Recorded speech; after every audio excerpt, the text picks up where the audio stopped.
কেবলই মাত্র নিষেধাজ্ঞা কাটিয়ে ঘরোয়া ক্রিকেটে ফিরেছেন মোহাম্মদ আশরাফুল। যদিও এখন পর্যন্ত আন্তর্জাতিক ক্রিকেটে নিষিদ্ধ আছেন মোহাম্মদ আশরাফুল। কিছুদিন আগে বাবা হলেন।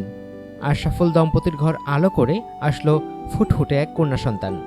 সবকিছু নিয়ে যখন সুখের সাগরে ভাসছেন, ঠিক তখনই বাবা হারালেন মোহাম্মদ আশরাফুল। বাবা হওয়ার আনন্দ বেশিদিন সইল না আশরাফুলের, কারণ তার বাবা চিরদিনের জন্য চলে গেছেন না ফেরার দেশে।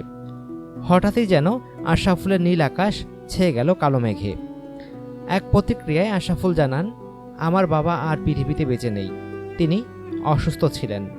পরবর্তীতে আমরা তাকে হাসপাতালে ভর্তি করি, কিন্তু গতরাতে আমাদের বাবা চিরদিনের জন্য আমাদের ছেড়ে চলে যান। তিনি আমার জীবনের সবচেয়ে বড় শিক্ষক ছিলেন।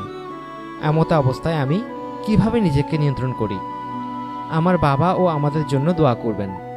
উল্লেখ্য, এই মাসেই জাতীয় লিগ দিয়ে ঘরোয়া ক্রিকেটে ফেরার কথা রয়েছে মোহাম্মদ আশরাফুলের।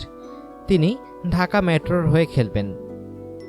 অনুগ্রহপূর্বক সংবাদটি শেয়ার করুন এবং খেলাধুলার সর্বশেষ খবর জানতে স্পোর্টস লাইট সাবস্ক্রাইব করে রাখুন। ধন্যবাদ।